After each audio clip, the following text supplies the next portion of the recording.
Novia Thank buat you. teman-teman Sinergi Solution.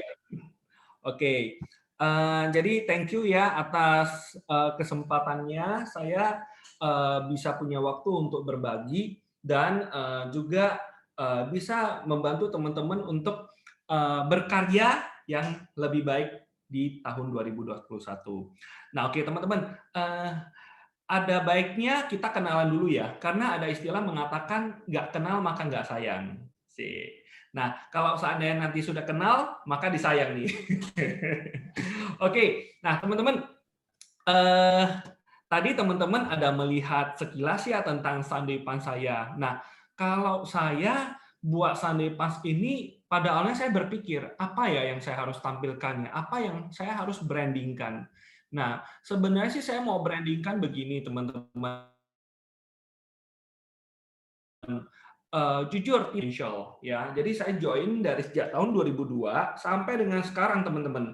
Nah, yang saya mau fokuskan adalah di sini bukan hanya bisnisnya saja, tapi kita bisa dapat secara menyeluruh, yaitu saya mau cerita tentang quality bisnis dan quality life. Ya, jadi bisnis yang berkualitas pastinya akan menghasilkan banyak sekali penghargaan-penghargaan dan rewards, dan tentunya akan berdampak kepada kehidupan kita dan kehidupan banyak orang, teman-teman. Ya, nah ini saya boleh masuk mungkin ke bahannya saya ya, teman-teman. Oke.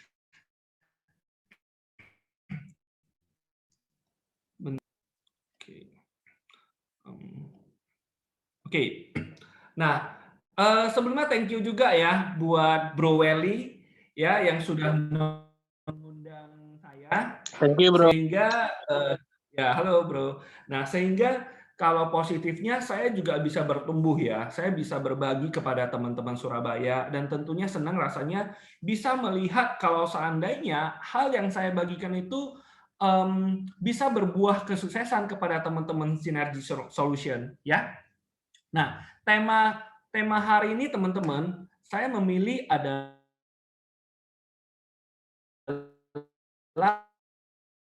I am a champion. Hanya saya pribadi, tapi teman-teman semua di sini adalah seorang pemenang. Nah, saya rasa mindset seperti ini sangat penting kita tanamkan dari awal. Kenapa? Karena kalau dari mindset yang sudah benar, teman-teman, itu akan berpengaruh kepada tindakan dan juga ucapan, teman-teman. Nah, kalau memang tindakan dan ucapan kita sudah berubah, otomatis itu akan berdampak juga kepada orang-orang yang kita temui dan juga kepada hal-hal yang kita kerjakan juga, ya, sehingga otomatis hasilnya akan berubah, teman-teman.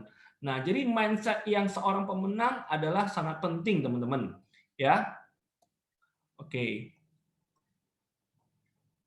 Nah, teman-teman, sebelumnya saya mau kasih yang namanya kunci sukses juga ya. Bahwasannya yang namanya kemauan Anda untuk sukses itu harus lebih besar dari ketakutan Anda akan kegagalan. Nah, teman-teman, kita semua takut nih ya, takut untuk ditolak, takut untuk hal yang kita komitmenkan itu tidak menjadi kenyataan, takut kepada banyak hal, teman-teman. Nah, tapi ingat juga bahwasannya kita harus mempunyai satu kemauan di mana kemauan tersebut itu memang harus lebih besar daripada ketakutan Anda. Nah, itu juga yang saya rasakan dulu. Nah, harus kita tanamkan dari awal dulu, teman-teman. Ya. Nah, teman-teman, dari tadi saya bilang mau kenalan, ya. Nah, tadi kenalan di awal adalah tentang apa? Tentang yang namanya Sunday Punch, ya. Nah, emang waktu variation join itu semuanya mulus? Tentu tidak. Nah, saya mau cerita bahwasannya kesulitan-kesulitan yang saya hadapi 19 tahun yang lalu itu bagaimana? Beda dengan sekarang. Nah, kalau kesulitan sekarang adalah banyak teman-teman mengeluh apa? Waduh, sekarang produk kita itu bersaing sekali ya, kok. Benar. Nah, terus sekarang itu adalah zaman corona, wis. Zaman corona di mana kita susah sekali mau ketemu prospek, di mana ekonomi itu juga susah dan segala macam. Yes, benar teman-teman. Di mana-mana tetap ada yang namanya masalah. Tapi teman-teman, saya akan buka kartu, ya. Saya akan buka kartu di mana saya dulunya juga mengalami masalah yang sangat luar biasa menurut saya. tetapi saya juga bisa mengatasinya. Dan setelah saya bisa mengatasinya, saya berpikir saya adalah seorang pemenang. Nah, saya pengen teman-teman juga bisa mengatasi masalah-masalah yang teman-teman hadapi, ya, bukan hanya corona, tapi masalah yang kompleks, teman-teman. Oke, teman-teman, apa sih masalah yang kamu hadapi, Ko? Kenapa Koko berpikir setelah masalah ini kita hadapi, kita juga bisa menjadi seorang pemenang? Ini yang pertama. Saya join adalah pada saat saya usia 19 tahun. Jadi pada saat usia 19 tahun, coba kita pikir, lingkungan kita itu bagaimana? 19 tahun kita baru memasuki usia kuliah, ya, baru kuliah semester 2. Nah, berarti kenalan-kenalan kita adalah orang-orang yang baru minta jajan.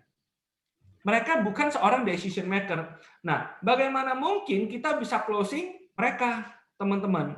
Terus orang tuanya bagaimana? Ya mungkin kita belum kepikiran sampai dengan seperti itu ya teman-teman ya. Tapi bayangkan adalah kita masih muda, jadi banyak alasan. Oke, nah yang kedua adalah pada saat saya join, saya adalah seorang anak perantauan. Jadi saya aslinya dari kota tebing tinggi, jadi sekitar 2,5 jam dari kota Medan. Ya, nah di mana teman-teman pada zaman tersebut tidak ada yang namanya Google Map. Tidak ada yang namanya handphone. Jadi waktu saya join, itu saya tidak punya handphone. Tidak punya handphone karena memang zamannya belum ada handphone. Sebenarnya ada, tapi mahal banget teman-teman. Dan itu hanya sebagian kecil orang yang punya handphone, teman-teman. Ya, nah jadi nggak ada handphone, nggak ada yang namanya Google Map, semua nggak ada. Ya, nah jadi sama sekali saya tidak punya kenalan. Mau kenal dari mana, teman-teman? Kebayang nggak susahnya bagaimana? Nah, selanjutnya, keluarga saya adalah terlibat utang keluarga sejak SMA 1 dan boom di SMA 3, teman-teman. Nah, mungkin sebagian besar dari teman-teman belum pernah merasakannya. Jadi, keluarga saya itu ada bisnis, ya, tapi berujung hutang ke debt collector. Nah, kebayang nggak sih 1 bulan itu bisa bunganya gede banget? Coba, mungkin Esther bisa bantu tebak. Kalau memang kita hutang sama rentenir itu 1 bulan bisa berapa persen? Berapa ya? 15 mungkin. 15. Berarti 1 bulan kita hutang rentenir sama seperti 1 tahun investasi di Prudential ya. Oke, thank you ya Esther buat jawabannya. Nah, hampir mendekati benar sih. Ya, bunganya pada saat itu adalah 20%. 1 bulan. Nah, pada saat itu saya masih SMA 1. Saya nggak ngerti yang namanya hutang-hutang seperti ini, teman-teman. Ya, karena saya masih sibuk sekolah aja gitu loh, teman-teman. Ya, nah jadi masalah yang kita hadapi itu cukup serius. Kebayang nggak sih kalau seperti di film-film ya, itu nanti tukang yang namanya tukang pukul nanti bisa datang, ya. Jadi mau nagih gitu kan, teman-teman. Jadi sangat nggak enak. Nah, terus kan teman-teman, saya kuliah dan kosan di Medan karena ingin mencari masa depan yang lebih baik. Loh kok katanya ngutang, kenapa bisa kuliah? Nah, jadi sebenarnya mama saya tidak kasih saya kuliah, cuman bibi saya yang menjadi seorang TKI di Taiwan ya, jadi bilang ini anak punya masa depan. Kebetulan teman-teman saya itu jagonya di mafia. Tahu nggak sih mafia, teman-teman? Matematika. Oh, udah tahu ya. Mafia Hong Kong. Udah tahu lah ya. Waktu dulu ya saya sharing di Surabaya, di Jakarta kan. Mereka nggak tahu loh mafia itu apa. Mafia-mafia yang kayak tukang pukul orang. Ya, bukan. Nah, jadi benar jawaban Novi. Itu matematika, fisika, kimia. Jadi bibi saya itu dia kasih modal, kasih modal kayak bisnis ya. Nah, jadi pada saat itu kuliah 1 tahun kena biayanya 2,5 juta, murah ya. Jadi dia subsidi 1,5 juta untuk setengah tahun. Jadi ada 3 kali bayar sih ya, 1,5, 750.000 sama 250.000. Nah, jadi dikasih 1,5 juta. Selanjutnya untuk kuliah saya disuruh bayar sendiri. Tentunya saya tidak punya uang. Mama kasih saya 1 minggu 80.000. 80.000 untuk apa? Untuk uang PP dari Medan ke Tebing Tinggi, naik kereta api, habis itu sudah termasuk uang makan dan uang transportasi. Oke? Jadi sangat-sangat murah banget ya. Nah, oke. Nah, jadi teman-teman, tadi poin keempat adalah kondisi kita boleh miskin. Kondisi kita memang boleh susah, tapi mindset kita tidak boleh. Ya. Jadi mindset kita tidak boleh miskin sih, itu pentingnya teman-teman. Nah, jadi saya ini mahasiswa microskill ya, mahasiswa microskill adalah saya ambil teknik informatika jurusan komputer. Sebenarnya sih saya nggak hobi sih ya, karena saya berpikir ada teman di sana yang ikut. Ya udah, saya berpikir daripada saya di tebing tinggi di kota kecil nggak ada yang namanya masa depan, saya pengen menantang diri saya untuk mencoba meraih masa depan yang lebih baik di kota Medan. Nah, saya guru mafia dan saya juga adalah seorang agen dunia, teman-teman. Wis, dunia saya jual. Enggak ya, teman-teman ya. Nah, agen dunia adalah pokoknya apa yang bisa saya jual menjadi uang, saya lakukan, ya. Yang penting halal ya, teman-teman ya. Nah, seperti baju, kue, makanan MLM, ya. Jadi kenapa saya begitu? Karena saya fokusnya hanya cari uang. Loh, kenapa? Jangankan hutang, untuk makan pun saya susah. Ya, jadi saya kalau untuk uang makan satu hari cuma 10.000 sih, teman-teman. Ya, 10.000 uang makan, pokoknya satu hari itu kalau untuk pagi ya saya makan roti atau Indomie atau ya pokoknya murah lah ya, nasi goreng biasa. Nah, kalau siang ya nasi pakai telur, seperti itu saja. Nah, pokoknya murah meriah, yang penting bisa menyambung hidup, teman-teman. Itu saya lakukan. Karena kondisi bukan yang saya cari. Oke, teman-teman. Ya, karena saya cari uang bukan cari kaya, ya. Kalau cari kaya caranya bukan saya seperti ini, apapun saya jual, enggak. Karena waktu saya sangat terbatas. Nah, teman-teman, saya juga memiliki modal kendaraan angkot nomor 11. Nah, mungkin Esther bisa tebak angkot nomor 11 itu yang seperti gimana? Kurang tahu. Kurang tahu kasih tempe. Bercanda ya. Oke, nah modal kendaraan angkot nomor 11 adalah saya kemana-mana saya jalan kaki loh, teman-teman. Nah, jadi kesimpulan gini, kalau hari ini saya belum sukses, saya akan malu untuk menceritakannya. Nah, tapi berbahagialah teman-teman kalau teman-teman punya masalah yang mungkin sangat susah kelihatan jalan keluarnya. Kenapa? Karena pada saat teman-teman sukses, ya cerita yang teman-teman sudah lalui itu akan menjadi sebuah motivasi, ya sebuah hal yang menjadi berkah buat orang-orang yang butuh motivasi tinggi.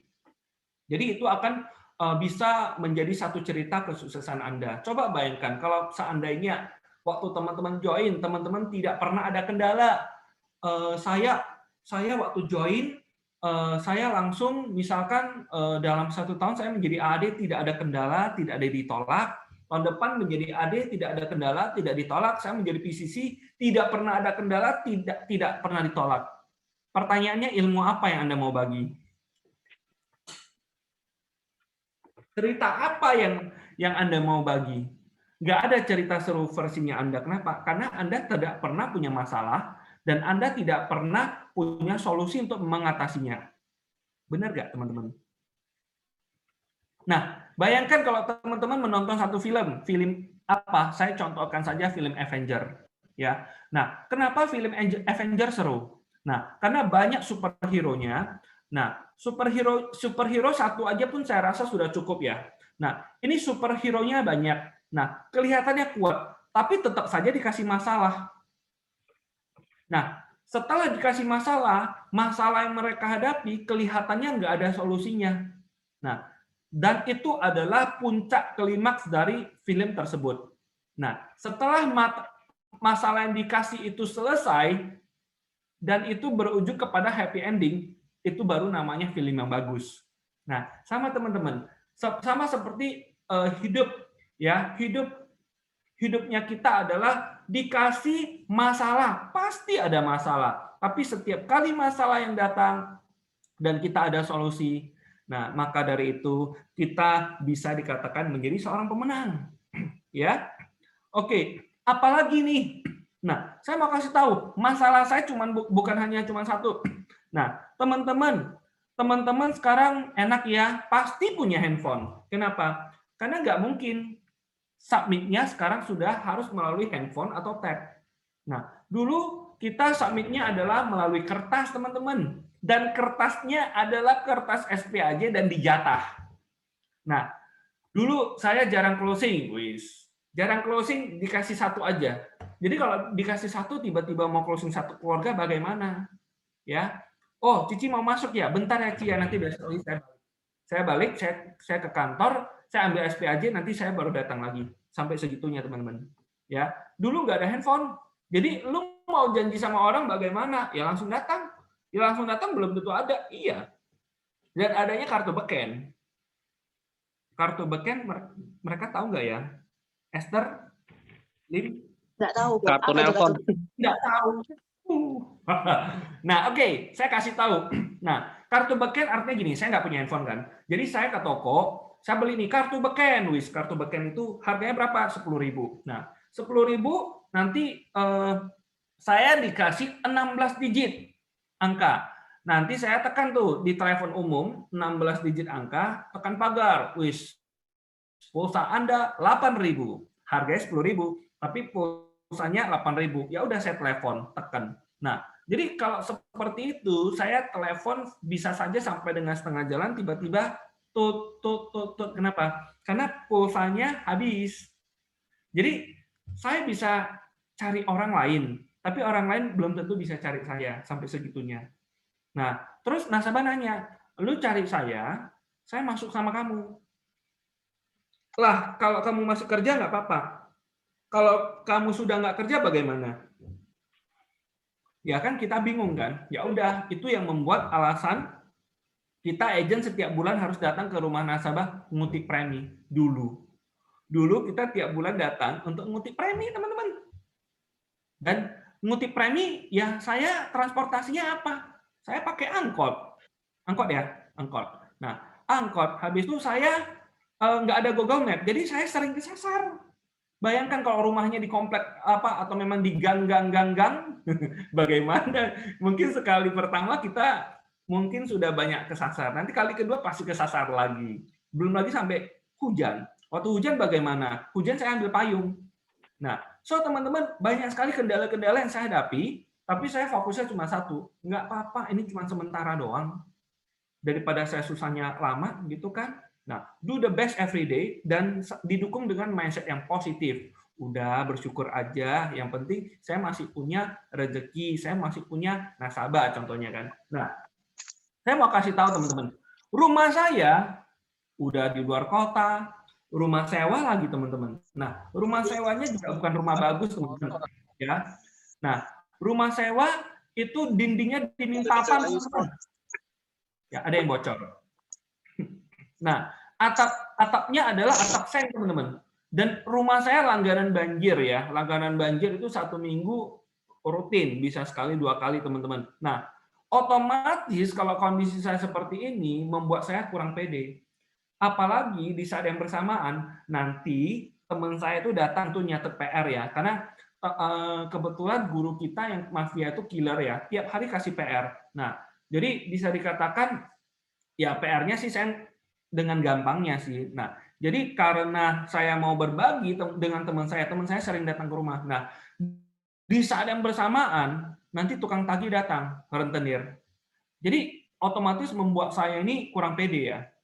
Apalagi saya di financial consultant kurang pede. Kenapa? Ngutangnya banyak, mau cerita tentang finansial bagaimana? Oke? Nah, terus cerita sepatu buaya. Nah, saya yakin teman-teman sekarang kalau prospek keren-keren semua ya. Nah, dulu ya saya itu tidak punya uang untuk beli sepatu baru ya. Jadi pokoknya sepatu yang saya gunakan buat kuliah itu sama seperti sepatu yang saya gunakan buat prospek. Jadi kalau jalan kaki terus lama-lama itu kalau jalanan di Medan rada apa ya? Kadang semraut ya teman-teman ya. Jadi gimana ya saya katakan ya? Jadi jalannya nggak bagus, nggak seperti Surabaya. Nah, Jadi ya sepatu buaya ya. Jadi kalau memang hujan masuk air ya. Jadi sangat tidak enak ya kaos kaki saya sampai basah gitu kan. Dan saya tadi lupa cerita ya. Saya kan ngajar les ya. Jadi ngajar les mafia satu hari bisa 3 tempat. Saya jalan kaki kemana-mana. Kenapa? Kenapa sih nggak mau naik sepeda motor? Nggak ada duit. Naik beca mahal. Nggak mungkin, karena uang makan saya saja pun dijatah. Nah, so teman-teman, kesimpulannya adalah saya benar-benar minus, teman-teman. Udah minus, bayangkan ya, minus berapa? Minusnya 20. Pangkat berapa? Pangkat 2. Pangkat 2, pangkat 3 setiap bulan. Jadi kita udah ngutangnya itu berlipat-lipat. Ya. So teman-teman, itu membuat pikiran saya kadang tidak begitu pede dan segala macam. Ya, jadi nano-nano ya teman-teman. So, kesimpulannya bagi teman-teman yang mempunyai masalah, please jangan merasa masalah Anda itu paling berat dulu, teman-teman. Karena jujur ya, masalah yang saya hadapi juga kompleks, tapi bukan berarti masalah Anda tidak berat. Saya hargai. Ya, tapi ingat Anda itu adalah seorang pemenang, ya. Oke. Nah, jadi ini cerita flashback ya, flashback sebelum saya cerita tentang hal yang saya mau bagi ya teman-teman ya.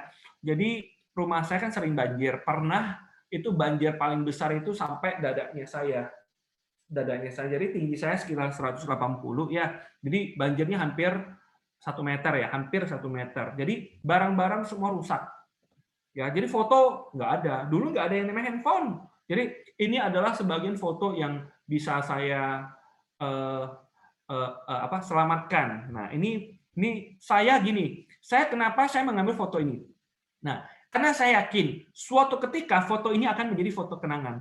Ya, ini rumah ya, itu ada sumur di belakang. Jadi mama kan catering ya, papa juga bantuin mama. Nah, jadi kalau yang namanya air kita juga agak kotor, yang agak kuning gitu kan. Ya ada sumur, ya dan lantai rumah saya juga semen. Nah, jadi sangat-sangat tidak pede teman-teman, serius ya, sampai segitunya.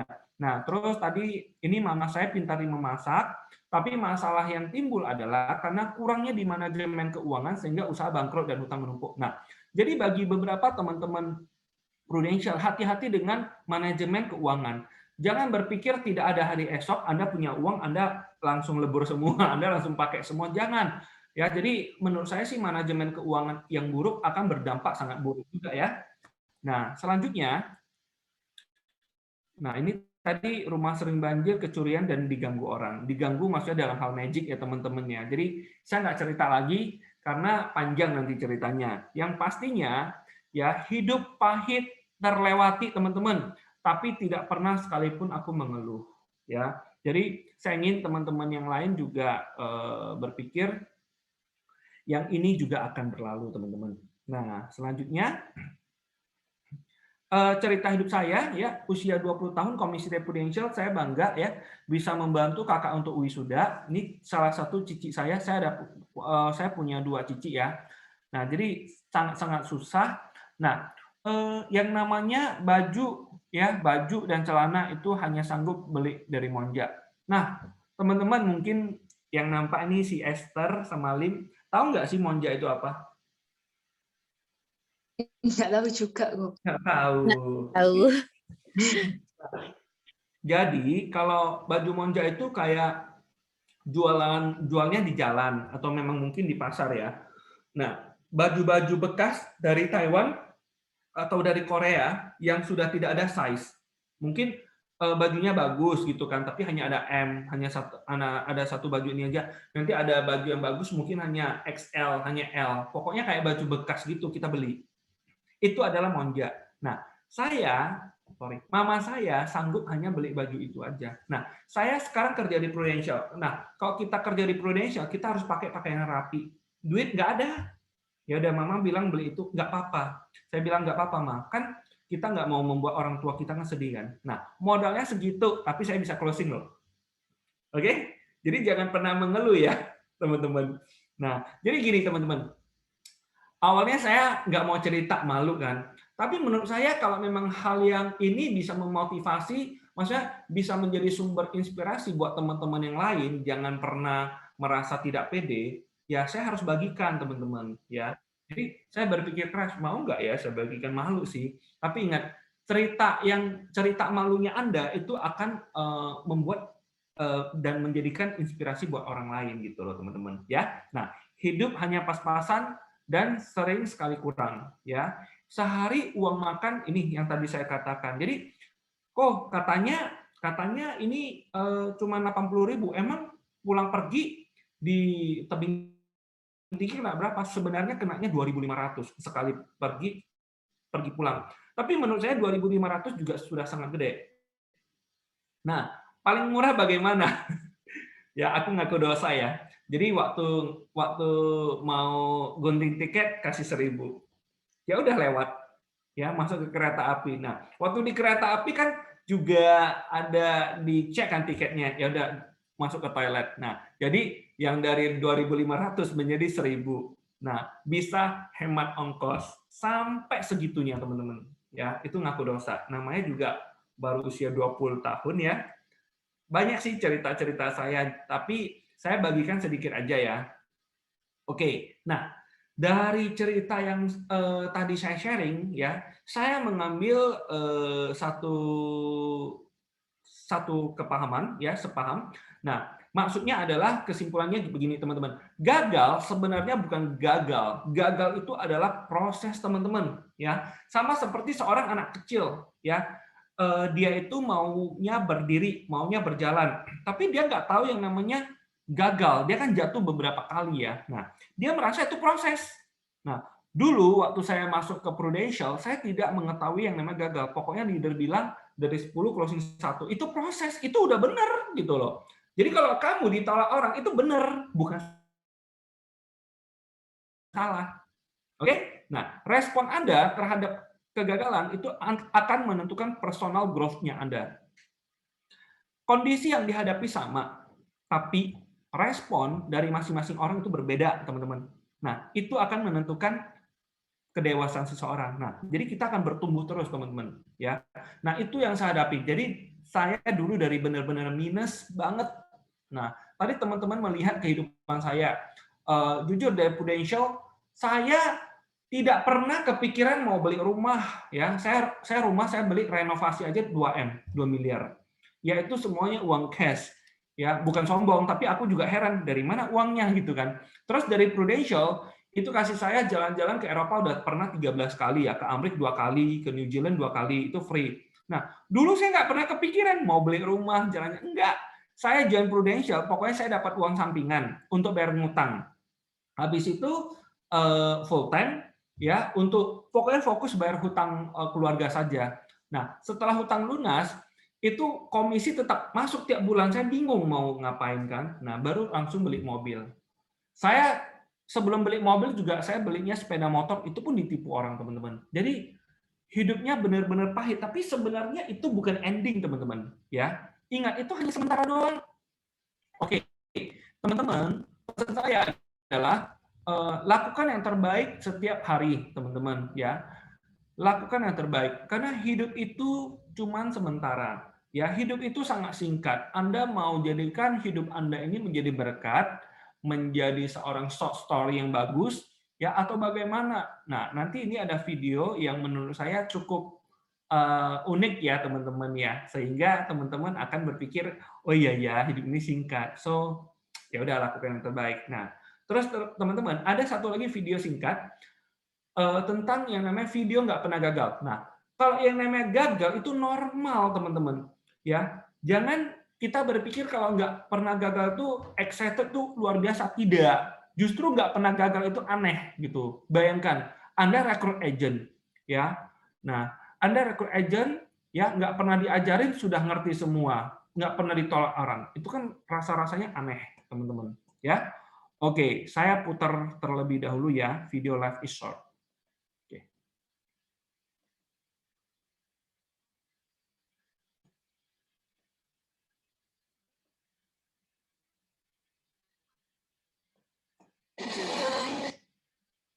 Sebentar ya. Oke.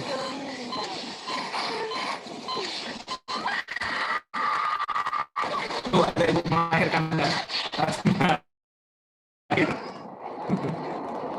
Nah, sebenarnya teman-teman ini mencerminkan kehidupan kita ya.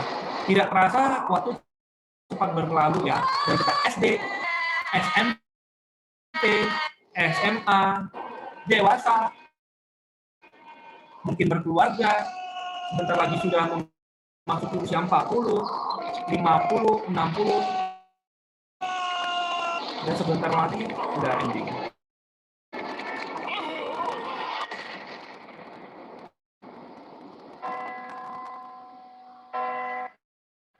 Oke, itu adalah video singkat ya teman-teman. Ingat jangan pernah kita menyia-nyiakan waktu teman-teman ya. Oke, ada satu video lagi ya, video nggak pernah gagal nih. Aku kasih lihat.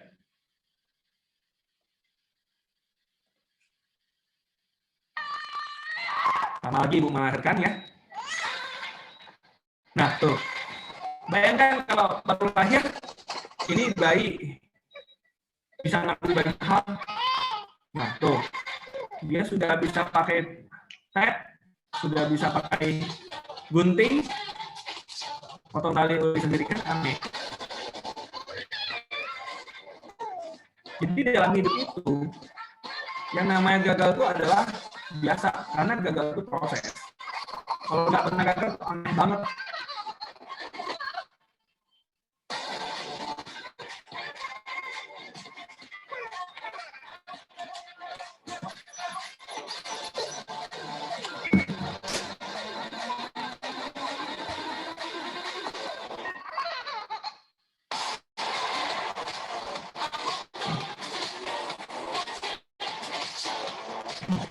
Tuh, aneh kan? Oke. Nah, teman-teman, nah, jadi dari video tersebut diceritakan bahwasannya yang namanya kegagalan itu kan tidak pernah ada ya. Dia sudah bisa semua si anak kecil tersebut.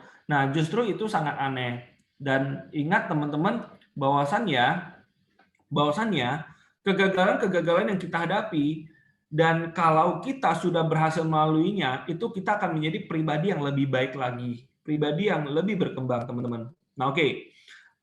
Saya cerita waktu direkrut, pertama kali saya itu bukan yang mau direkrut, saya itu maunya mau dijualin asuransi ya teman-teman ya sama teman kuliah saya. Jadi pada saat itu ada teman kuliah saya bernama Ayung.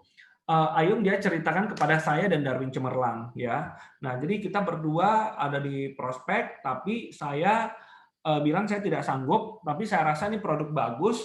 Nah, si Darwin dia nggak mau beli gitu kan. Nah, terus saya cerita, Win, ini produk bagus ya, aku maulah jadi agent. Nah, jadi kata teman saya si Ayung, ya udah nanti malam itu ada Dokter Arifin datang.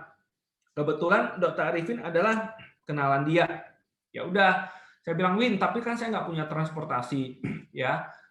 Win, bisa nggak kamu nanti bantu anterin saya, ya? Ya udah, nanti kamu sekalian lah denger. Ya udah, karena Darwin kan dia baik ya. Nah, jadi dia temani saya. Ya udah, kita ke rumah Ayung dan waktu di sana saya tanya, ya kita tanya dengan mendetail, ya kita join berdua, ya. Nah, jadi saya dalam 3 bulan pertama saya barusan dapat 1 nasabah sih teman-teman. Jadi dulu itu kondisi yang ya susah ya teman-teman ya, tapi no problem. Nah, saya mau join karena alasannya saya bisa dapat uang tambahan, dan kendala sewaktu join tadi saya sudah ceritakan ya. Oke teman-teman, ya sebentar lagi saya akan masuk ke bahan. Nah, jadi kita kenalannya sudah cukup lumayan ya teman-teman ya. Oke. Nah, sorry. Nah, jadi begini teman-teman. Untuk bisa sukses cukup sederhana. Saya yakin teman-teman yang ikut di sesi hari ini ya semuanya pengen sukses, lebih sukses daripada kemarin-kemarin. Nah, jadi rahasianya apa teman-teman? Rahasianya simple, yaitu pelajari apa yang menjadi kebiasaan dan cara berpikir orang sukses. Ya. Jadi bagaimana nih? Teorinya sih gampang. Nah, apa yang menjadi kebiasaan adalah dengan cara kita berteman.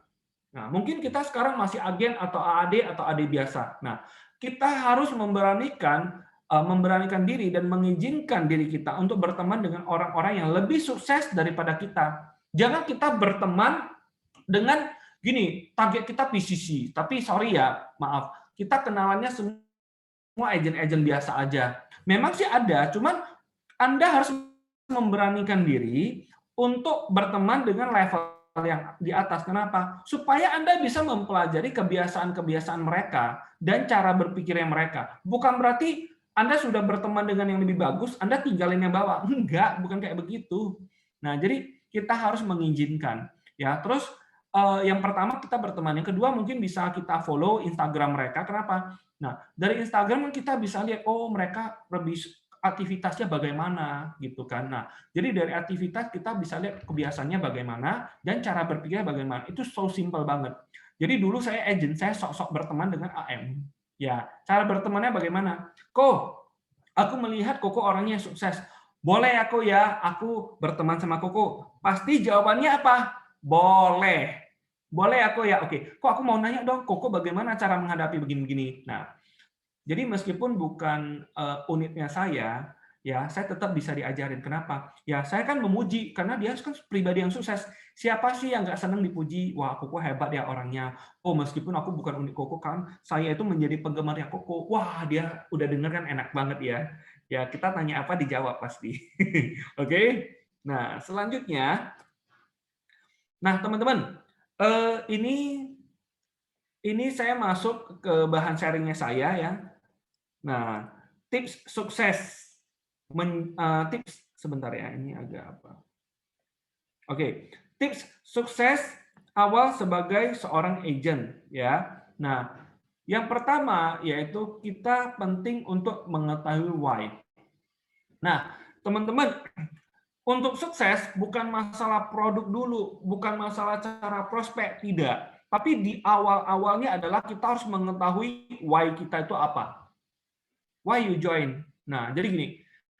Di 2002, pertama kali saya join, alasannya adalah hanya untuk mendapatkan uang tambahan dan membayar hutang. Nah, tetapi 3 tahun kemudian, why saya itu berubah. Ya, saya mau sukses. Kenapa saya tetap join? Karena saya pengen mendapatkan income 20 juta per bulan. Nah, terus seiring bertambahnya waktu, tiap tahun why saya itu berubah. Berubah seperti apa? Wah, saya pengen jalan-jalan ke luar negeri. Wah, saya pengen membeli rumah. Saya pengen menjadi seorang top AD. Saya pengen mendapatkan mid-year leader challenge. Saya pengen mendapatkan kontes kantor. Saya pengen dapat jalan-jalan ke London. Nah, teman-teman, why? Alasannya itu apa? Itu yang harus kita ketahui. Kalau why Anda itu nggak kuat, mau produknya sebagus apapun, mau kontesnya sebagus apapun, mau leadernya sebagus apapun, Anda tidak akan jalan. Jadi hati-hati, Anda harus punya why. Why itu adalah programnya, otaknya. Kalau Anda tidak punya why yang kuat, maka hasil Anda juga kurang kuat. Nah, selanjutnya teman-teman, membangun mindset bisnis yang benar. Nah, awalnya saya tidak melihat bisnis ini adalah bisnis yang besar karena saya nggak mengizinkan diri ya untuk mendapatkan 100 juta per bulan. Wah, itu 100 juta. 100 juta itu ya untuk kamu aja dokter, saya bilang. Atau memang untuk siapa aja. Aku mah kayaknya susah lah ya. Nah, jadi kalau seandainya di mindset kita udah susah, udah nggak bisa, ya memang benar nggak bisa. Tapi kalau seandainya Anda berpikir Anda juga someday Anda akan mendapatkannya, yes, Anda akan menuju ke arah tersebut, teman-teman. Oke? Jadi ini tips sukses awal sebagai agent. Nah, selanjutnya adalah kerja keras dulu nggak apa-apa, tapi nggak selamanya Anda kerja keras.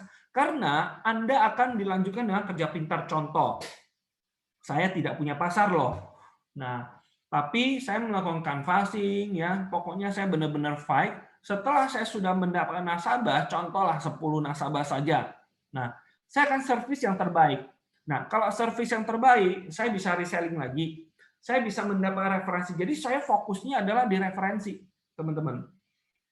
Ya, itu namanya kerja pintar. Loh, kerja pintar bagaimana lagi kok? Dari 10 orang kalau memang nggak mau kasih referensi, begini loh aku kasih satu gambarannya. Anggap ya Bro Eli ya datang ke Medan ya. Sen, aku datang ke Medan, aku mau cari makanan yang enak, dia bilang. Oke, siap. Aku bawa makan di Kuitiau Ateng contohnya. Aku bawa makan duren di Ocak Duren ya, bawa makan, wih enak ya, wah udah enak, murah lagi, iya iya iya. Oke, kalau memang kamu rasa enak ya bagus gitu. Nanti lain kali saya mau ke Medan lagi, saya mau bawa keluarga saya contohnya kan. Nah, pertanyaannya siapa yang untung? Kalau seandainya ke depannya dia bawa keluarganya datang lagi ke Medan, dia bawa makan kue tiaw ateng, habis itu ke Ucok Duren. Yang paling untungnya sebenarnya penjualnya, tukang durennya. Pertanyaannya adalah apakah saya dapat komisi dari tukang duren sama yang namanya kue tiaw ateng? Saya dapat komisi nggak? Saya dengan semangat mempromosikan makanan mereka, tapi saya tidak dapat sepeser pun komisi. Malahan saya bawa makan pun saya juga bayar. Nah, kenapa Ucok Duren ya bisa sampai seperti itu? Nah, kita memakai sistem seperti itu, teman-teman. Kalau seandainya kita punya 10 nasabah puas, kita pengen 10 nasabah itu mempromosikan nama kita, membela-bela nama kita, tanpa meminta komisi sepeser pun. Bisa nggak, teman-teman? Apa yang harus kita lakukan? Paham nggak sih mindset-nya? Nah, kalau saya melakukannya dengan cara saya melakukan lebih. Lebih itu seperti apa? You nasabah saya pesannya begini, Ciko, ingat ya, Koko jadi nasabah saya, memang saya bisa melayani Koko, ya. Koko kalau memang punya asuransi lain, nggak apa-apa. Kalau memang Koko mau tanya, Koko mau klaim, saya juga boleh bantu. Tapi memang kalau memang Koko mau tanya agennya, ya lebih bagus, karena kan Koko kan masuk sama mereka. Tapi nggak apa-apa, Koko mau tanya saya juga bantu. Nah, terus kalau memang Koko punya teman atau saudara yang dia punya asuransi pruden atau bukan pruden pun, mereka mengalami masalah, saya juga boleh bantu. Nggak apa-apa kok. Nah, pada saat saya mengatakannya, ya, nasabah akan berpikir, wow, ini agen saya luar biasa. Saya ibaratnya beli paket hemat, wis. Beli 1 dapat 5, ya. Ya, beli 1 tapi dapat banyak gratisannya, ya. Nah, jadi saya udah dari 10 tahun yang lalu saya sudah lakukan hal seperti ini. Nah, itu adalah salah satu cara kerja pintar ya, teman-teman ya. Nah, kerja pintar yang lain itu bagaimana lagi? Anda pikirkan sendiri. Ya. Jadi itu adalah salah satu, teman-teman, ya. Nah, selanjutnya adalah disiplin waktu dan kerja. Teman-teman jangan pernah anggap sepele. Nah, Anda memang di Prudential. Anda kalau tidak sukses, Anda harus melihat diri Anda. Apakah Anda sudah memiliki keempat hal tersebut? Ya, hal yang keempat adalah apakah Anda disiplin waktu dan Anda disiplin kerja nggak? Atau Anda hanya selalu kasih alasan kepada leader? Nah, kalau memang belum, ya pantas belum sukses gitu kan teman-temannya. Belum sukses artinya belum mendapatkan hal yang kita inginkan. Nah, selanjutnya adalah kita itu harus selalu di coaching dengan leader, teman-teman. Kenapa? Supaya kita tahu arahannya, teman-teman. Jangan kita kerja-kerja prospek-prospek lama-lama kita jadi agent melulu, ya. Atau memang kita jadi tukang jualan, jangan, teman-teman. Jadi leader akan membantu mengarahkan kita. Di awal-awal mungkin kita disuruh PCC jualan terus kan, sampai mau stop juga nggak bisa kan. Nah, di tahun kedua ya kita di coaching. Jen, kamu itu jangan selalu jualan ya. Kamu sudah harus mulai promosi, dan kalau promosi kerjanya begini gitu kan. Nah, jadi itu adalah salah satu cara di coaching, teman-teman. Nah, teman-teman, saya mau kasih tahu yang namanya cara membangun hubungan. Bukan berarti Anda ini nggak pintar, tapi begini, hubungan yang baik itu akan berdampak kepada hal. Kenapa?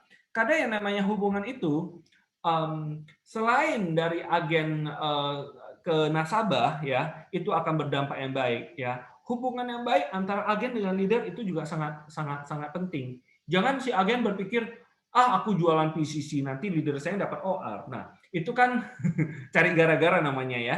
Oke. Nah, hubungan yang baik ya itu berdampak kepada banyak hal, mungkin yang tadi ya berdua ya. Habis itu hubungan dengan teman atau memang dengan teman-teman pro ya, itu banyak sekali kalau memang kita mengetahui hal-hal yang seperti yang ini. Nah, teman-teman, nah ini tips-tipsnya ya. Yang pertama yaitu kita itu lebih baik banyak mendengar daripada bertanya. Nah, dulu saya melakukan cara seperti ini supaya saya bisa closing. Kenapa? Saya barusan anak yang barusan berusia 20-an tahun ya. Nah, jadi kalau seandainya saya prospek usia 40-an tahun, 50-an tahun, kita tidak boleh lebih banyak ngomong. Kenapa? Mereka akan kelihatan lebih bodoh dari kita, ya. Padahal mereka yang duitnya banyak. Nah, jadi yang saya lakukan ini, saya dengar aja. Oh, saya ya dulu saya melakukan ini, iya iya Ci, oh gitu ya. Ya, saya dengar dengar dengar dengar. Lama-lama, ya lu mau ngomong apa gitu kan. Oh, Ci, ini loh Ci. Saya lihat kan Cici orangnya sukses ya. Nah, jadi makanya saya pengen belajar sama Cici. Tadi kan saya sudah belajar banyak hal, seneng banget Ci. Nah, Ci, boleh dong Ci dari orang sukses mungkin bisa mengambil program yang 1 juta Ci. Ini baik baik baik sekali buat keluarga Cici, contohnya bla bla bla. Nah, jadi dari mendengar kita bisa mendapatkan banyak sekali info-info yang dia beberkan, mulai dari pekerjaannya apa, ya, kira-kira income-nya berapa, apakah dia sudah berkeluarga atau belum, apakah dia sudah punya asuransi atau belum. Nah, dan juga kebutuhannya itu apa, ya. Nah, itu adalah salah satu cara. Nah, yang kedua adalah kita itu jangan melawan arus pembicaraan dengan siapapun. Sebenarnya hal-hal yang tadi saya katakan ini untuk semua ya, bukan hanya dengan nasabah ya. Nah, jadi contoh apa? Misalkan ada nasabah yang dia sok pinter. Ah, asuransi itu mah nggak bener, tukang tipu dan segala macam. Nah, kadang ya kita langsung berpikir begini, oh enggak kok, enggak seperti itulah kok, bagus kok. Nah itu namanya melawan arus pembicaraan. Nah meskipun kita benar, itu enggak benar. Kenapa? Nasabah sudah enggak suka sama kita. Apalagi nasabah yang lebih tua sama kita. Nah saran saya, ini saran saya ya. Misalkan dia bilang begini kan, oh enggak bagus. Oh iya ya kok ya, enggak bagus ya kok ya. Iya ya, kok kalau boleh saya tahu kok enggak bagus kenapa ya kok ya? Iya, kemarin ada teman saya udah masuk ya, masuk 7 bulan, kena jantung nggak dibayar. Oh, masuk 7 bulan di Prudential nggak bayar. Oh, kok setahu saya memang nggak bayar karena jantungnya kena pengecualian. Hah? Masa sih? Iya, agennya nggak kasih tahu. Nah, jadi kalau kita tidak melawan arus pembicaraan, kita bisa tahu penyebabnya apa. Coba kalau kita lawan. Oh, nggak benar, kita nggak akan pernah tahu dan masalah tersebut tidak akan selesai. Kalau tidak akan selesai, ya jangankan jadi nasabah, jadi teman pun nggak jadi-jadi. Ya, simple banget gitu loh. Jadi jangan berpikir ini simple. Sebenarnya simple tapi ngaruh ya teman-teman ya. Nah, terus apalagi? Buat persamaan sehingga calon nasabah menjadi nyaman. Contoh, saya ini canvassing. Nah, kalau canvassing mah paling susah. Tapi saya waktu canvassing saya melihat, wis, kayaknya Koko ini hobinya memancing. Saya lihat tropinya, kemenangannya di mana-mana. Jadi saya nggak cerita tentang asuransi dulu. Kok aku lihat nih tropinya banyak kali ya. Wah, Koko hebat bener ya. Koko bisa menangkap ikan besar ini juga ya? Iya, lo kok tahu? Wis, kok aku seneng loh kok memancing. Dulu aku itu diajarin mancing tapi nggak pintar-pintar kok. Nah, Koko bisa kasih dong tipsnya. Oh, nah jadi karena kan dia senang memancing. Nah, ya saya ngomongannya tentang memancing gitu loh. Jadi dia senang duluan sama kita. Yang penting dia kan nyaman dulu. Kalau udah nyaman, udah ngomong, ya dia ngomong-ngomong, ya udah enak komunikasi. Jadi kok aku mau nanya yang lain, nah. Tapi kalau memang belum nyaman, lu langsung ngomongin mau produk sebagus apapun, mau lu sekeren apapun, kalau dia nggak nyaman, bye-bye. Nggak bisa. Nah, selanjutnya, ingat hukum tabur, tuai, dan sabar. Nah, zaman corona adalah zamannya menabur. Nah, meskipun ada yang cepat tuai, jadi jangan berpikir Anda closing. Jangan, fokus sama apa yang bisa Anda kontrol dulu. Tabur sebanyak-banyaknya ya. Dan sabar, teman-teman. Nah, selanjutnya adalah kita mengetahui karakteristik calon nasabah, teman-teman. Jangan gini. Pokoknya saya datang, saya canvassing melulu ya semua. Nah, kadang nasabah itu kan ada yang memang mau ngobrol sama kita. Ada nasabah yang nggak suka gitu kan. Nah, jadi menurut saya ya supaya lebih efektif. Nggak salah sih kalau you mau mainnya kuantitas. Tapi kalau seandainya kita prospek, misalkan ini nasabah potensi, ya lebih bagus kita ketahui sih, ngobrol dulu dan segala macam ya. Semua orang juga lebih bagus kita ketahui karakteristiknya. Kalau memang teman-teman ada ikut training, lebih baik lagi ya. Karena kan kemarin kalau nggak salah itu ada tuh, aduh aku lupa namanya siapa ya, itu ada kayak training personality. Nah, kalau teman-teman bisa ikut lebih bagus lagi gitu ya. Nah, terus teman-teman ya, saya mau share bagaimana cara meraih market. Ini mah umum banget ya. Tapi mungkin di sana ada ya new agent ya, meskipun lebih banyak yang senior ya. Oke, nah meraih market ini bisa untuk selling, bisa untuk rekrut. Yang pertama, canvassing. Terserah, you mau selling, you mau rekrut. Ring 1, ya, referensi, komunitas atau hobi, kualitas diri. Nah, saya mau cerita begini teman-teman. Sorry ya, kelewatan. Nah, kalau saya pribadi, saya itu lebih banyak adalah melalui referensi teman-teman. Ya, referensi dari satu orang nanti bisa referensi lagi kenalan-kenalannya. Jadi nggak pernah akan habis. Nah, terus ada orang yang dia maunya mainnya di komunitas, mau komunitas sepeda, ya, atau apapun ya, yoga dan segala macamnya. Nah, terus kualitas diri. Nah, kualitas diri itu dengan cara apa, teman-teman? Nah, dengan cara mungkin Anda itu melakukan pelayanan dalam segi klaim ya yang bagus ya, atau Anda bisa melakukan kelebihan apa gitu loh. Atau mungkin orang-orang yang dia melalui Instagram, dia share yang bagus-bagus kan. Nah, jadi otomatis itu kan dilihat oleh banyak orang, teman-teman ya. Jadi cara meraih market itu bagaimana? Mungkin nanti akan Anda kalau memang mungkin nggak ngerti, Anda boleh tanya ya teman-teman ya. Nah, oke. Nah, jadi pesan saya teman-teman begini, kita kalau memang ikut yang namanya seminar atau training, jangan hanya cuma dengar, ya semangat, habis itu besok-besoknya hilang. Nah, menurut saya, kalau memang sudah dengar, ikut, ya catat apa yang mungkin tidak dimengerti. Nah, setelah udah ikut, setelah udah catat ya, ikuti, dan kita lakukan teman-teman. Nah, baru kita ada hasilnya. Oke, nah ini saya mau share bagaimana cara meraih big case. Ya. Nah, yang pertama yaitu tanyakan kepada diri Anda, kalau Anda kaya, Anda akan memilih agent yang seperti bagaimana. Ya. Nah, yang kedua yaitu apa nilai lebih Anda dibandingkan dengan yang lain. Nah, karena kalau memang kita sudah pahami teman-teman, kita akan bisa menjadi orang yang seperti yang di sini. Nah, apa bukti nyata Anda itu berhak untuk mendapatkan big case? Nah, jujur, kalau kalangan saya itu mungkin banyak yang bukan orang kaya. Nah, tapi kan kadang kalau memang ada agent yang dia punya saja ya kalangan-kalangan orang kaya. Nah, tapi meskipun kalangan saya bukan orang kaya, saya bisa loh menciptakan kalangan orang kaya. Nah, bagaimana caranya? Nah, bisa saja nasabah kita itu masuknya cuma 500.000. Nah, tapi kalau memang kita fokus ke kualitas diri kita, melayani dengan sepenuh hati, nah otomatis dia juga kok bisa referensi ke bos-bosnya dia ya. Nah, otomatis kita juga akan, kalau memang contoh ya, aku kalau punya satu nasabah saja yang kaya, ingat, nasabah orang kaya itu pasti punya kenalannya yang kaya-kaya. Nah, jadi saya sih fokusnya memang ke pelayanan sih, kasih lebih. Ya mungkin kalau bawa makanan sih umum ya, bawa makanan umum, tapi yang penting sih cara kerjanya sih teman-teman ya. Oke, nah big case. Oke.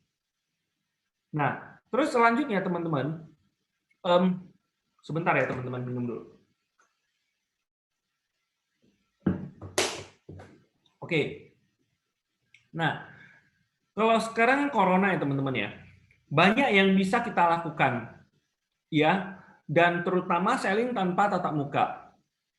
Nah, teman-teman, untuk melakukan closing sangat penting untuk mengikuti langkah berikut ini. Nah, ini teman-teman yang saya lakukan. Konsep produk why must buy now.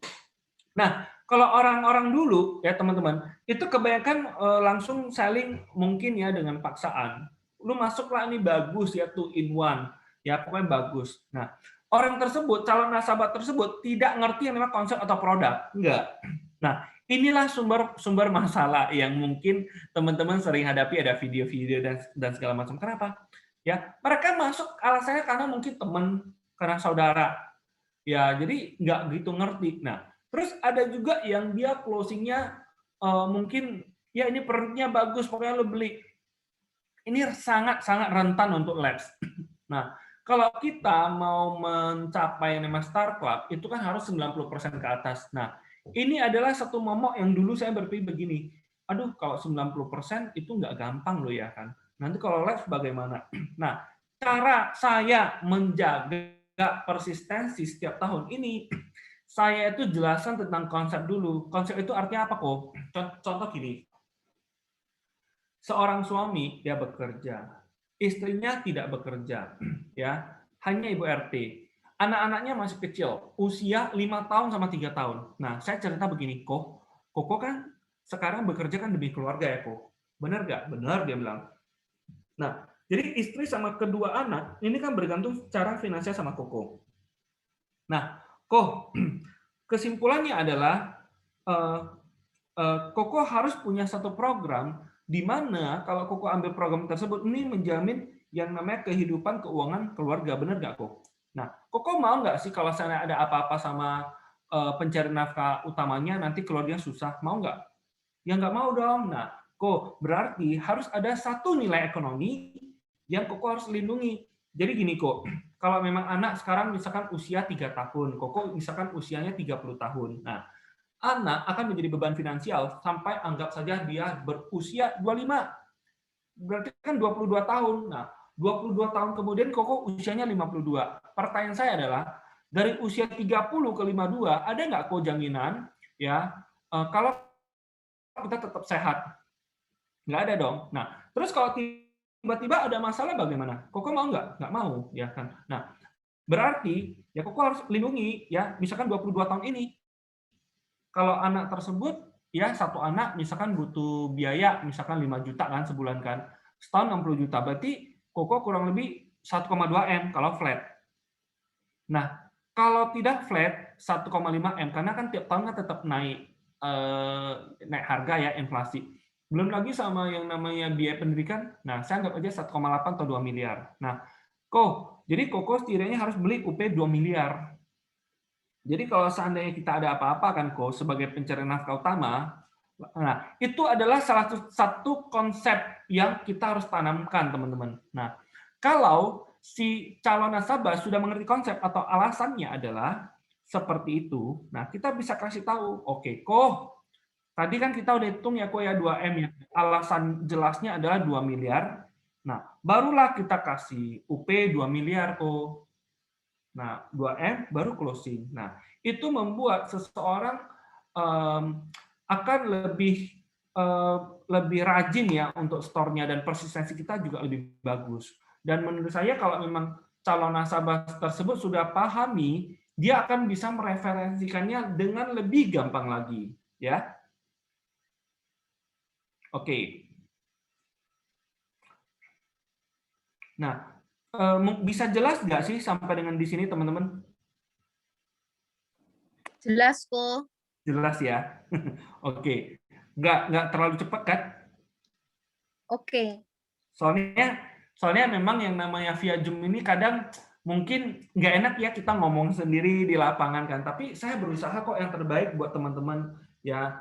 Yang namanya Zoom ya kita tahu sendiri ya. Yang penting kita harus cari motivasi sendiri ya supaya kita bisa dengarkan dan kita bisa dapatkan hal-hal tersebut. Nah, oke teman-teman, ini adalah insight sederhana untuk agen baru ya. Oh ya, Novi saya mau tanya ya, di sini banyak nggak sih agen baru? Beberapa kok sebagian. Oke, good. Nah, jadi kalau untuk agen baru itu saya punya satu gambaran yang simpel seperti ini. Nah, jadi yang namanya asuransi itu secara garis besar itu ada 3 ya. Nah, yaitu yang kesehatan, UP jiwa, dan penyakit kritis. Ya, saya sih jualnya seperti itu. Nah, kalau kesehatan itu ada 2 ya, tradisional dan unit-linked. Kalau tradisional itu akan adalah namanya PSS. Nah, kalau unit-linked adalah PPH+. Kalau jiwa yang tradisional adalah Prucinta dan Pruwarisan. Nah, kalau yang unit-linked ya Prulink Term. Dan yang krisis cover Yang tradisional PCB 88 dan yang unit link adalah Protop, ya, CCB. Nah, jadi masing-masing itu ada 2. Nah, cuman teman-teman, ada baiknya kita itu harus memahami dulu kondisinya. Jangan kita tawarkan semua ke nasabah. Ya, jadi kita harus ketahui dulu kondisinya baru kita langsung tawarin. Nah, paling simpel adalah kita jualan kesehatan, teman-teman. Kenapa? Begini. Bentar. Nah, begini. Nah, kalau kesehatan semua orang ini butuh, ya. Semua orang ini butuh. Yang bisa menjadi calon nasabah ini adalah semua orang. Nah, kenapa? Untuk perlindungan harta dan persediaan liquid aset. Nah, jadi kalau ini adalah konsepnya. Kalau konsepnya sudah paham, baru kita bisa cerita produknya. Nah, kalau kita lihat kelebihan sama kekurangannya apa sih? Nah, kalau tradisional PSS itu kelebihannya adalah murah, teman-teman. Ya, murah. Tapi kekurangannya adalah preminya semuanya hangus. Nah, preminya semuanya hangus, tidak ada yang namanya cuti premi, ya. Nah, terus sistemnya itu tidak fleksibel. Jadi kalau memang dari awal udah masuknya silver B, ya itu 3 bulan kemudian mau menjadi gold B nggak bisa. Itu harus tunggu setahun kemudian. Nah, terus rentan lapse. Ya, jadi bisa saja kita udah masuk 7 tahun. Wah, murah ya. Saya total baru setor misalkan 100 juta, tapi klaim udah ber-MM. Oke, tapi jangan sampai lapse. Karena kalau sudah lewat jatuh tempo itu hanya punya waktu 29 hari. Nah, meskipun you masuk 7 tahun, ya ini kan tenang aja, aku kan auto debit ya, auto debit kartu kredit pun harus hati-hati. Karena kalau seandainya gagal debit, ya itu kan bisa saja lapse kalau memang nggak terdebit. Jadi saya tetap tekankan sama nasabah, ini murah, tapi yang menjadi kewajiban nasabah adalah harus bayar premi tepat waktu dan harus lebih aware, meskipun auto debit rekening saja bisa berubah atau kartu kredit kan bisa saja berubah, oke? Nah, tapi kalau PPH Plus ini ada fasilitas cuti premi karena ada nilai tunai. Saya ceritakan, tapi PPH Plus lebih mahal. Kesimpulannya apa? Yuk kalau sanggup beli yang PPH Plus, lu beli. Kalau memang berat, beli aja PSS. Simpel kan? Siapa yang butuh? Semua orang. Ya? Oke. Nah, terus kalau UP siap, kita harus jualnya ke siapa? Nah, kita harus lihat target marketnya. Melalui apa? Pencarian fakta dulu. Nah, pertanyaan gini, kita bicara dengan orang tersebut. Nah, apakah ada orang yang bergantung secara finansial sama dia? Contoh, dia adalah seorang suami. Nah, ada nggak sih kok orang yang bergantung secara finansial sama kamu? Ada, istrinya nggak kerja. Jadi untuk yang biaya makan dari dia, anak-anaknya nggak kerja. Nah, kalau memang ada, you harus beli UP. Terus kalau anak sama istri saya harus beli nggak? Nggak harus, tapi mau beli boleh. Ya dihitunglah layaknya berapa. Ya, hitung layaknya versi leader Anda. Leader Anda itu paling benar. Bagaimana? Ya, mungkin dari income dia mungkin 1 bulan 20 juta ya kan. Ya udah dikali aja 200. Jadi harusnya 4 miliar. Kalau memang meninggal ya di deposito ya dengan 6% ya 4 miliar 240 juta 20 juta per bulan. Tergantung versinya Anda itu bagaimana. Ya. Jadi UP itu fungsinya apa? Bisa saja jaminan biaya hidup untuk keluarga atau jaminan income atau memang untuk pengurang hutang atau memang warisan, apapun itu, yang penting harus tahu alasan dia membeli UP apa. Kalau alasannya sudah ada, barulah produk. Nah, produk ini kok bisa menunjukkan, aduh, ini produk masa proteksinya sampai dengan 75 pro long term, aku nggak mau, aku mau yang seumur hidup. Oke, ada perwarisan. Aduh, memang sih sampai dengan usia 99 tahun, tapi uang saya nggak bisa ditarik. Bisa kok pinjaman, nggak bagus ya. Ya udah kok kalau memang mau proteksi sampai dengan jangka panjang, ada kok Pro Cinta, proteksi 20 tahun tapi bisa diperpanjang. Oh, ini bisa ditarik ya? Iya, 20 tahun kemudian, tapi nanti bisa diperpanjang lagi. Oke, aku mau uang saya nanti bisa diambil lagi. Oke, berarti Pro Cinta. Oke, selanjutnya. sisi teman-teman. Nah, siapa yang harus membeli penyakit kritis? Manfaatnya, ya targetnya harus jelas. Nah, pelajari apakah dia itu pencari nafkah utama. Kalau ya, good, ya. Yang kedua, apakah pekerjaan dianya itu adalah active income atau bahkan super active income. Apa itu kok active income? Maksudnya begini loh, dia kalau mau dapat income, ya dia harus terlibat langsung, dia harus bekerja. Kalau tanpa dia, income-nya nggak ada. Contoh gimana kok? Coba suruh dia libur 1 bulan, jalan-jalan atau nggak kerja. Bisa nggak? Nggak bisa, berarti active income. Nah, bisa saja dia dokter, pengacara, atau memang dia punya toko kok, dia punya banyak karyawan loh. Oke, kalau punya banyak karyawan, tanyakan.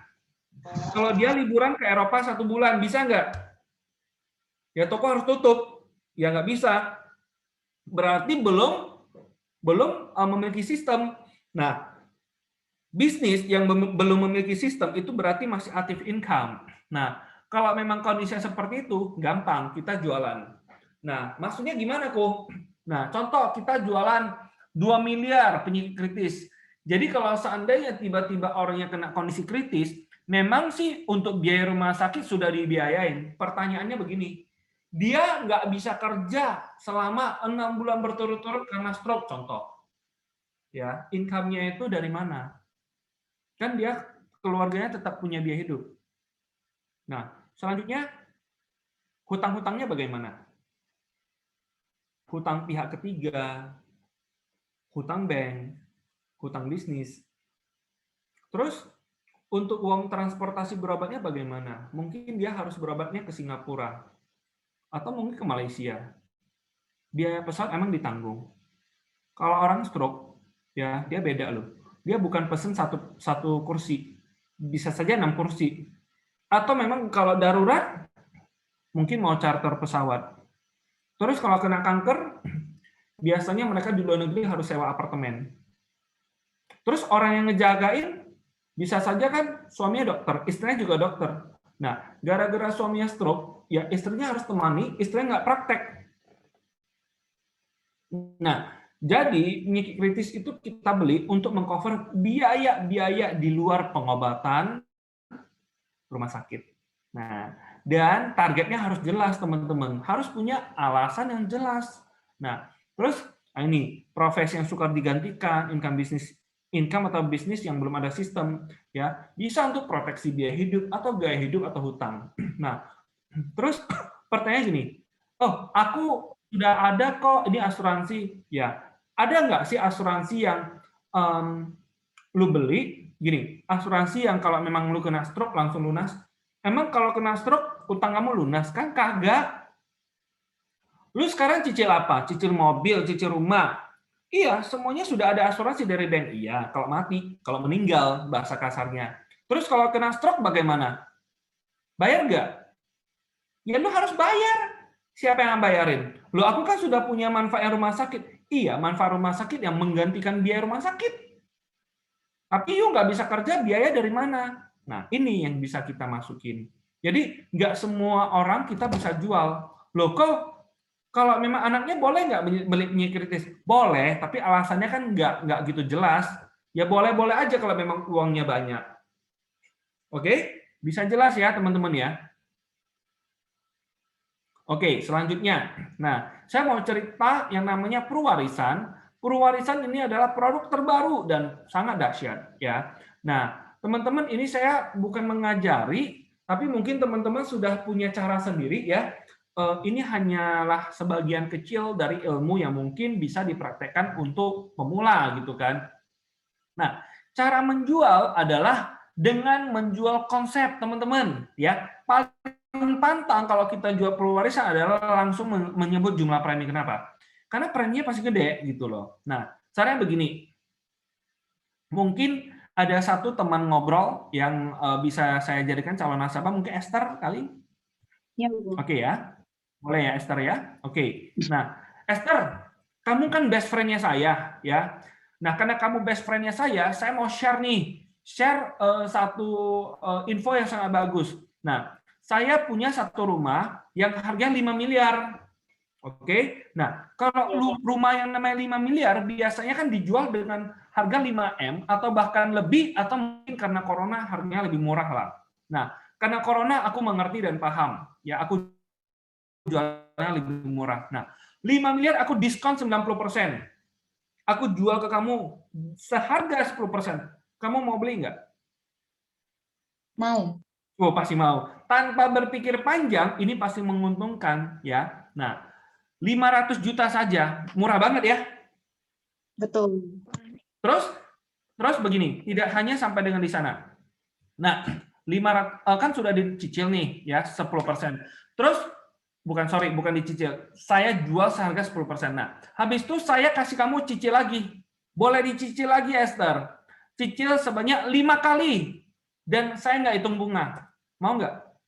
Mau banget kok. 100 juta aja per tahun ya. Bayar 5 kali, udah rumah ini buat kamu. Murah ya? Murah Nah, banget, iya. ini adalah konsepnya. Wah, mau dong. Nah, kalau usia Esther berapa ya? Kalau boleh tahu. 24 kok. Wah, 24. Bisa dihitung nggak? Kira-kira kalau memang perwarisan itu berapa? Aku coba hitung ya. Sebentar. Ini sebentar aja, paling sebentar. 24. Wah, usia yang sangat muda banget. Oke. Nah, 24. Bentar ya. Nah, wanita 24 tahun. Nah, sebesar 5 miliar ya. Nah, sebenarnya preminya hanya 51.200.000 per tahun. Nah, kalau bayar 5 kali berarti modalnya baru 250 juta kan? Nah, Betul. itu udah dapat UP 5 miliar sampai dengan usia 99 tahun. Murah nggak? Murah banget. Nah, terus nasabah pasti bingung. Ini kan harus meninggal. Nah, saya bilang begini. Nah, kok sebenarnya kalau memang orang yang sudah punya rumah, dia akan beli rumah lagi tujuannya mungkin yang untuk investasi. Nah, sering sekali begini. Rumahnya harganya 500 juta. Kita udah beli, harganya naik ya, naik menjadi 800 juta. Terus habis itu jual, nanti beli lagi. Nah, sebenarnya kalau memang rumah yang kita beli tujuannya investasi, ya itu bisa saja sama seperti diwariskan. Ya. Nah, ada rumah yang kita tujuannya belinya kan untuk ditinggal, itu beda gitu loh. Nah, jadi kasih nasabah hitung sendiri, kok lu modal 250 juta. Tapi kalau kamu misalkan parkirnya di bank 250 juta itu akan menjadi berapa? Paling dikasih bunga. Ya, bunga aja, buahnya nggak ada. Ya. Nah, tapi kalau memang uangnya 250 juta, lu parkirnya di sini, gila, lu ninggalin sampai dengan 20 kali lipat, ya, sampai dengan seumur hidup loh, 5 miliar. Ini kan luar biasa kok. Ya, bisa dipahami ya. Ini bisa closing big case ya. Thank you ya, Esther. Mantap kok, mantap. Masalah kok. Ya. Nah. Oke. Nah, selanjutnya tadi saya jam berapa mulai ya ini ya? Jam 7 lebih. ya. Oke, Jam sudah 7 kurang lebih. lebih 1 jam ya. Oke, saya percepat ya. Oke. Nah, teman-teman, sukses itu mudah ya. Mudah. Mudah caranya bagaimana? Hanya perlu copy paste. Kita diizinkan untuk menyontek. Nah, ibaratnya waktu kita SMA, gurunya datang ujian. Wah, ujian tertutup. Wah, nggak boleh menyontek. Wah, itu kan kita sempat stres kan. Nah, tiba-tiba kurang dari 15 menit, oke, semuanya boleh menyontek. Wah, seneng banget ya. Nah, jadi enaknya di bisnis ini kita boleh menyontek, copy paste. Caranya dikasih tahu gratis, enak banget. Nah, planning dan monitoring, teman-teman. Kalau kita mau sukses, kita harus planning, terus kita monitoring, nggak bisa enggak. Nah, pagi dan malam, teman-teman. Ya, keep contact dengan leader yang positif. Udah, simple. Ya, ini dilakukan. Nah, terus teman-teman, saya pengen bercerita tentang konsekuensi. Ya, ada harga di dalam keberhasilan dan kegagalan di dalam hidup kita, teman-teman. Ya. Nah, konsekuensinya apa? Di mana kesamaannya adalah sama-sama ada bagian enak dan nggak enaknya, teman-teman. Nah, kalau kita berhasil, nggak enaknya itu singkat dulu di awal. Itu sama seperti yang saya lakukan, ya, yang saya alami. Dari 2002 saya join 2005, hutang keluarga saya sudah lunas. Nah, enaknya itu panjang di belakang, ya, nggak terasa. Nah, kalau kita gagal, teman-teman, ya gagal mencapai apa yang kita inginkan, itu enaknya singkat dulu di awal, teman-teman. Dan nggak enaknya itu panjang di belakang. So, teman-teman, bagi yang pengen punya dreams yang bisa diwujudkan, ingat teman-teman, ya kalau berhasil itu enaknya panjang banget ya di belakangnya. Kita pilih. Ingat, teman-teman, pilihan ada di tangan Anda. Dan taruhannya adalah impian dan keluarga Anda. So, teman-teman, ini adalah sesuatu yang penting sih di dalam hidup kita. Jadi kita harus make a choice, ya. Nah, teman-teman, there is no growth in comfort zone, ya. Jadi pesan saya itu tidak ada yang namanya pertumbuhan. Tidak ada yang namanya pertumbuhan di dalam zona kenyamanan, ya. Dan there is no comfort in growth zone. Tidak ada yang namanya kenyamanan di dalam zona pertumbuhan. Ya, teman-teman, sekian dari saya. Thank you atas kesempatannya sehingga saya dikasih kesempatan untuk berbagi ya. Semoga bisa menjadi inspirasi buat teman-teman semua. Ya, thank you. Thank you banget, Ko. Mungkin ada pertanyaan dari teman-teman.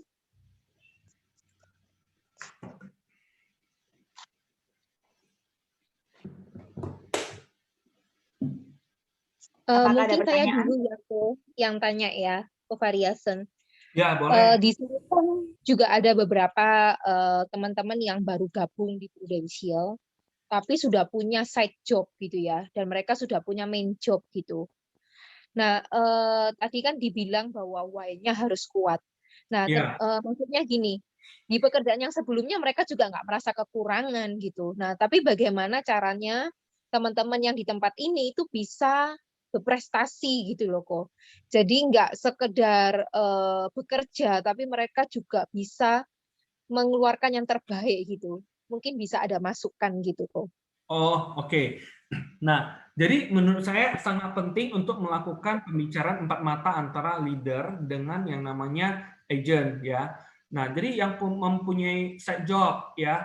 Nah, apa yang mereka mau raih ya. Kalau dulunya saya kan visinya hanya pengen dapat tambahan sekitar 1 juta sampai dengan 1,5 juta. Nah, pada saat saya sudah meraihnya, saya akan merasa puas.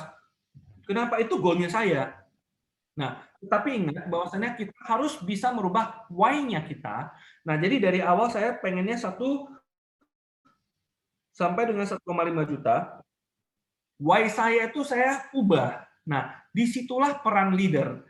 Ya, pada saat leader melihat si agen ini sudah mendapatkan apa yang diinginkan di Prudential, harus segera dirubah mindset-nya.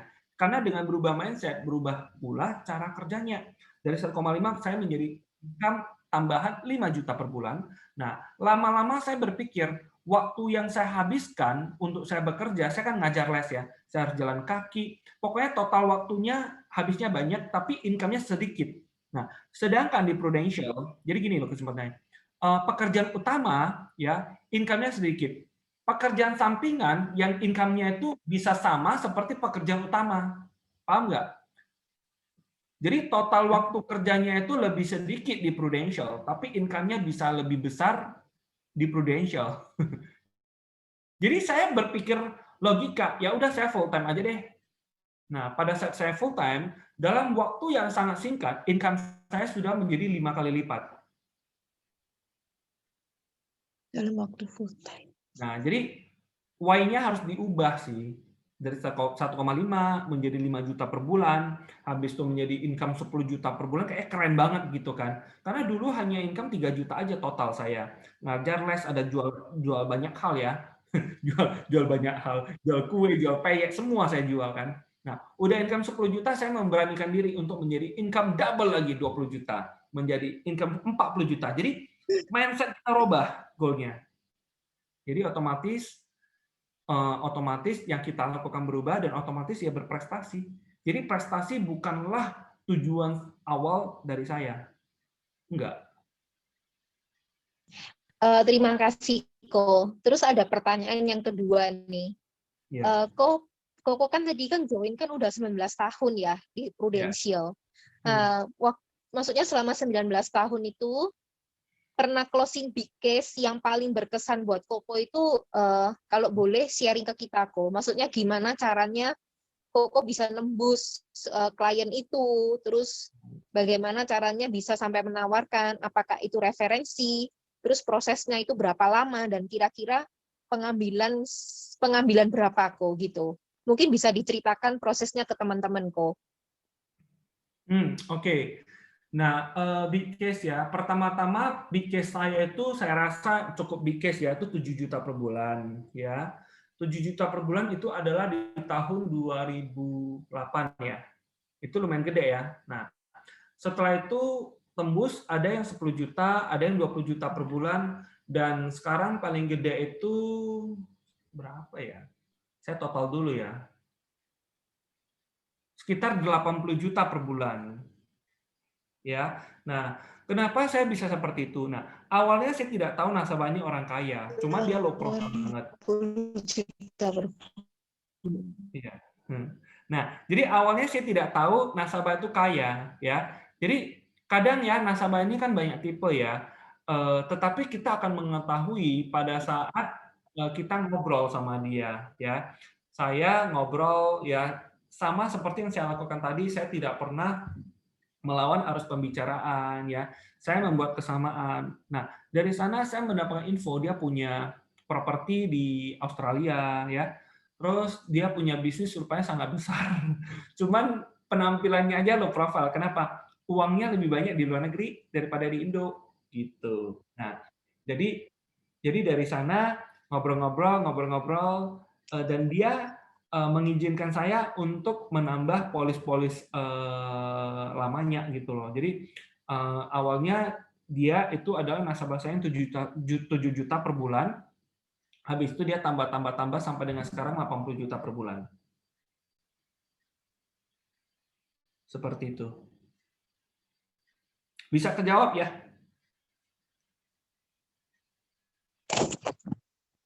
Oke, Ko. Terjawab ya. Jadi prosesnya kurang lebih waktu itu dari 7 juta ke angka 80 itu kurang lebih sampai 80 itu. Oh, dia kan nasabah saya kan dari sejak 2008. 2008. Ya. Jadi dia tambah lagi menjadi 80 juta per bulan di tahun sekarang 2021 ya. Di 2019. Oh, 10 tahun ya, Ko ya. Karena dia orangnya sudah kecewa sama agen asuransi, kecewa banget malahan. Nah, jadi awalnya dia itu berpikir lebih baik dia punya properti dan beli asuransi di luar negeri aja gitu loh. Nah, tapi terakhir dia merasa apa yang dia rasakan itu salah gitu loh, karena belum ketemu agen yang cocok gitu loh.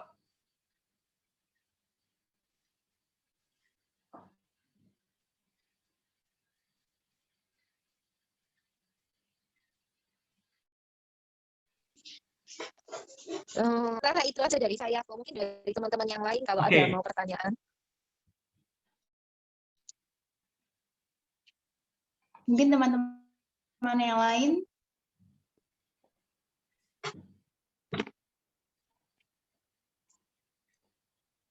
Nggak ada ya? Sudah menjawab pertanyaan semua ya? Bro, boleh nih, ini ada pertanyaan pamungkas, Bro. Ya, Boleh. kan sudah 19 tahun nih di Prudential. Boleh nggak tahu berapa total aset dan income-nya sampai saat ini? Total asetnya ya. Total aset. Jadi begini, teman-teman. Kalau kita berpikir banyak sekali orang-orang hebat di Prudential ya. Nah, jadi kalau memang kita lihat yang paling gede di Prudential kemarin saya pernah dengar itu Ibu Vivian Goh itu sekitar 1 bulan 7 sampai dengan 8 miliar ya. Nah, tapi saya belum sebegitu gede ya teman-teman ya, jujur ya. Nah, jadi 1 bulan itu sekitar 200-an juta. Nah, jadi kalau untuk properti itu kan sebenarnya tergantung ya nilai-nilainya ya. Itu sekitar 3 sampai dengan 4. Ya, 3 sampai dengan 4. Seperti rumah saya jadi gini, rumah saya baru beli itu pertama kali di 2011, teman-teman. Itu di Medan harganya 714 juta. Nah, itu kalau memang untuk renovasi nggak langsung siap, itu sekitar 3 tahun ya. Jadi pelan-pelan saya renovasi itu seharga total 2 miliar, teman-teman. Itu di 2011 saya beli, 2013-14 barusan selesai, teman-teman. Nah, jadi kebanyakan sih saya belinya rumah tanah. Jadi kalau memang mungkin di Jakarta, di Surabaya kan belinya apartemen ya. Mudah-mudahan bisa terjawab ya. Oke. Thank you, Bro.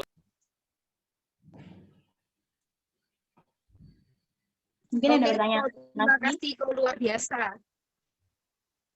Oke, thank you ya, Ko ya. Ya.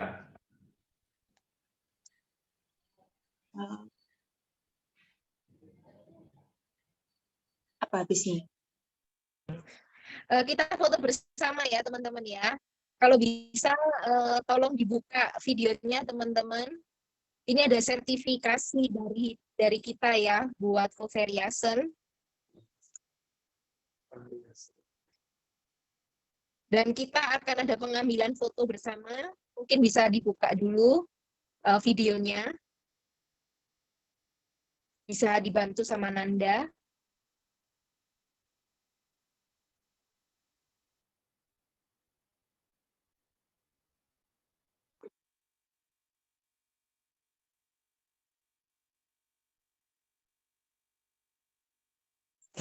Nanda, yuk.